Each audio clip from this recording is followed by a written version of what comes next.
আজ একটা মুভি ডেটে যাওয়ার জন্য রেডি হব। সো ফার্স্টে আমি শাওয়ার নিয়ে আমার ভেজা চুলটাকে আঁচড়ে নিচ্ছি। আর আজকে যে টি শার্টটা আমি পরে আছি এটা অন্তরাজ বায়ো মেকওভার স্যালনে গেলেই তোমরা পেয়ে যাবে। তাদের ওখানে অনেক টি শার্ট এসেছে সুন্দর সুন্দর। এরপরে আমি স্ট্রেক্সের ওয়ালনাট সিরামটা অ্যাপ্লাই করছি। রিসেন্টলি আমি আমার চুলে এটা অ্যাপ্লাই করছি এবং এটা অ্যাপ্লাই করার পর চুল এত বেশি সফট হয়ে ওঠে, সারাদিন অনেক ভালো যায়। 12 ঘন্টা পর্যন্ত চুল সফট থাকে, সিল্কি থাকে এবং একটা সুন্দর শাইনিং ব্যাপার থাকে। এরপরে আমি একটু আমার ডিটক্স ওয়াটার খেয়ে নিলাম, মানে চিয়া সিড খেয়ে নিলাম। এরপরে আমি দিয়ে দিচ্ছি ময়শ্চারাইজার না ব্যবহার করে কখনোই আমি বাসা থেকে বের হই না। শুধু যে ময়শ্চারাইজার তাই না, এটার সাথে আরও একটা জিনিস আমি ব্যবহার করি।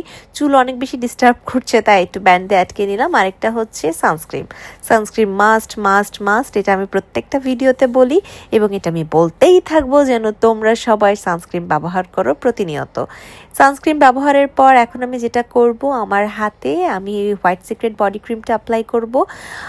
এইটা আমি নিয়েছি মারিয়া সিও থেকে এবং তোমরা যে ময়শ্চারাইজারটা দেখতে পাচ্ছিলে সেটা নিয়েছিলাম রুচির রং থেকে। আমি এরপরে একটা অয়েল কন্ট্রোল পাউডার দিচ্ছি সাসি, এটাও আমি রুচির রং থেকে নিয়েছি। এই পাউডারটা দিলে দীর্ঘ সময় পর্যন্ত ফেসে আসলে তেল ব্যাপারটা থাকে না, আসে না, যার জন্য ভালো লাগে এবং সিম্পল মেকআপ লুক থাকে। এই 3টা ওয়াচের মধ্যে ভাবলাম কোনটা পরবো। আই গেস এই সাদাটা বেশি ভালো লাগবে। এটা অনারের একটা ওয়াচ যেটা আমার হাজব্যান্ড আমাকে গিফট করেছিল।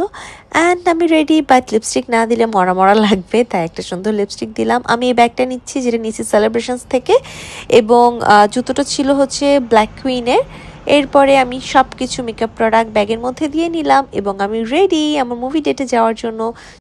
আজ আমি দেখব জংলি। তোমরা জংলি মুভিটা দেখেছো কিনা আমাকে অবশ্যই কমেন্টে জানাবে। Bye bye.